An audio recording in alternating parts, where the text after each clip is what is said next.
हे निष्पापे, तुम सब देवताओं की माता, यज्ञ की कारण रूपा और संपूर्ण तीर्थों की तीर्थ रूपा हो, हम तुम्हें सदा नमस्कार करते हैं। तुम्हारे ललाट में चंद्रमा, सूर्य, अरुण और ऋषभध्वज शंकर हैं। हुंकार में सरस्वती, गलकम्बल में नागगण, खुरों में गंधर्व और चारों वेद तथा मुखाग्र में चर एवं अचर संपूर्ण तीर्थ विराजमान हैं। गौ भारत की राष्ट्रीय समृद्धि और संपदा की विशिष्ट प्रतीक रही है। तपोवन संस्कृति की यह महत्वपूर्ण अंग थी। गृहस्थों की ही नहीं, आश्रम में रहने वाले ऋषियों की समृद्धि का परिचय भी उनके यहाँ रहने वाली गौओं की संख्या से मिलता है। उपनिषदों में ऐसी अनेक कथाएं हैं जिनमें राजा शास्त्रार्थ में विजयी ऋषियों को अनेक सोने से मढ़ी सींगों वाली गायें देने की घोषणा करते थे। महाभारत में मत्स्य देश के राजा विराट के गोहरण की कथा में इसका ऐतिहासिक प्रमाण मिलता है कि गौ संपदा को कितना महत्व दिया जाता था तथा राजाओं के यहाँ उनके रक्षण की व्यवस्था क्या थी। राजा विराट का मत्स्य देश अपनी विशाल गौ संपदा के लिए प्रसिद्ध था। यह संपदा इतनी विशाल थी कि दूसरे राष्ट्रों की आंख इसी पर लगी रहती थी। द्रौपदी सहित पांचों पांडव अपने वनवास के 13वें वर्ष में छद्मवेश में राजा विराट के यहाँ रह रहे थे। इधर दुर्योधन अपने गुप्तचरों द्वारा चारों ओर उसकी खोज करवा रहा था।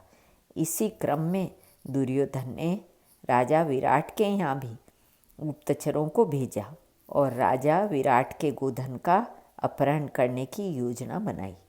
दुर्योधन को यह संभावना थी कि यदि पांडव वहाँ छिपे होंगे तो निश्चय ही वे अपने मित्र विराट के गोधन की रक्षा के लिए बाहर आएंगे। यदि उनका पता नहीं भी लगेगा तो गायों की विशाल संपदा हमारे हाथ लग जाएगी। अतः उन्होंने मत्स्य देश पर चढ़ाई कर दी और विशाल गो संपदा का अपहरण कर लिया। परंतु पांडवों के सहयोग से राजा विराट ने पुनः उसे प्राप्त कर लिया। सहदेव ग्वालों का परम उत्तम रूप बनाकर विराट की सभा में गए। वहाँ उन्होंने पांडवों की गौ समृद्धि और उसकी व्यवस्था का राजा विराट को जो परिचय दिया, उससे यह स्पष्ट ज्ञात होता है कि राजाओं के यहाँ गायों के संरक्षण और उनके पालन की विशेष व्यवस्था थी और उसके लिए पृथक विभाग हुआ करता था। महाभारत के उल्लेख से ज्ञात होता है कि विराट के यहाँ गौओं के रहने का स्थान राजभवन के निकट ही था। विराट के समक्ष सहदेव ने अपना परिचय दिया कि वे पांडवों के यहाँ गौरक्षक थे। उनका काम गौओं की गणना और उनकी देखभाल करना था। पांडवों की गौओं की विशाल संख्या, उनका वर्गीकरण, गणना और देखभाल की व्यवस्था का परिचय उन्होंने राजा विराट के समक्ष इस रूप में दिया। युधिष्ठिर के पास गौओं के 8 लाख वर्ग थे और प्रत्येक वर्ग में 100 गायें थी। इनसे भिन्न प्रकार की गायों के 1 लाख वर्ग तथा तीसरी प्रकार की गायों के इनसे दूने अर्थात 2 लाख वर्ग थे। पांडवों की इतनी गायों का मैं गणक तथा निरीक्षक था। वे लोग मुझे तांतिपाल कहा करते थे। गायों की मुझे इतनी सूक्ष्म पहचान है कि चारों ओर 10 योजन की दूरी में जितनी गायें हों, उनकी भूत, वर्तमान, भविष्य में जितनी संख्या थी और होगी, उसे मैं बतला सकता हूँ। गौओं के संबंध में तीनों कालों में होने वाली कोई ऐसी बात नहीं है जो मुझे ज्ञात न हो। महाराज युधिष्ठिर मेरे इन गुणों से भली भांति परिचित थे, इसलिए वे मुझ पर सदा संतुष्ट रहते थे। जिन जिन उपायों से गौओं की संख्या शीघ्र बढ़ जाती है और उनमें कोई रोग नहीं होता, वह सब मुझे ज्ञात है।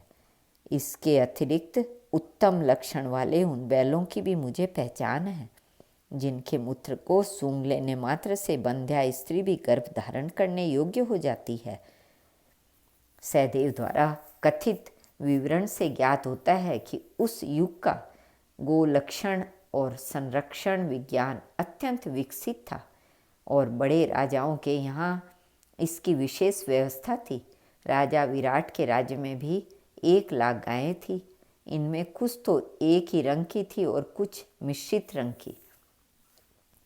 ये सभी भिन्न भिन्न गुणों से युक्त थी। विराट ने अपनी संपत्ति का परिचय इन शब्दों से दिया।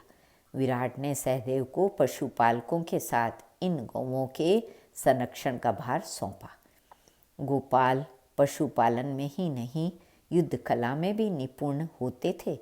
जब कौरवों के मित्र त्रिगोर्त की सेना ने गौओं की बस्ती पर आक्रमण किया और त्रिगर्तों की सेना ने गौओं की बस्ती पर आक्रमण किया और गौओं को हर कर ले जाने लगे, तब गोपालों ने अस्त्र शस्त्रों से वीरतापूर्वक युद्ध किया। युद्ध में उन्होंने परशु, मूसल, भिंदीपाल, मुदगर तथा कर्षण नामक विचित्र अस्त्रों का प्रयोग किया। पहली बार तो वे अश्व सैनिकों को मार भगाने में सफल हुए, किंतु सैनिकों की शरवर्षा से के आगे वे टिक न सके। त्रिगर्तराज गौओं का अपहरण करके ले जाते हैं। विराट उन्हें छुड़ाने के लिए जाते हैं, किंतु बंदी बना लिए जाते हैं। विराट के युद्ध के लिए जाते ही कौरव उत्तर दिशा से मत्स्य देश पर आक्रमण कर दिया और वहाँ की 60,000 गौओं का अपहरण कर लिया। अर्जुन भीषण युद्ध द्वारा कौरवों की विराट सेना पर विजय प्राप्त की। गौओं को मुक्त किया। यही पांडवों का अज्ञातवास समाप्त हो रहा था और वे अपना छद्मवेद त्याग कर अपने असली रूप में प्रकट हुए। महाभारत का यह गोहरण आख्यान महाभारत कालीन गौ संपदा के महत्व तथा गोरक्षण व्यवस्था का ऐतिहासिक प्रमाण है। गो राष्ट्र की महत्वपूर्ण संपत्ति समझी जाती थी तथा इसकी अस्मिता और गरिमा का प्रश्न इसी से जुड़ा हुआ है। श्री कृष्णार्पण।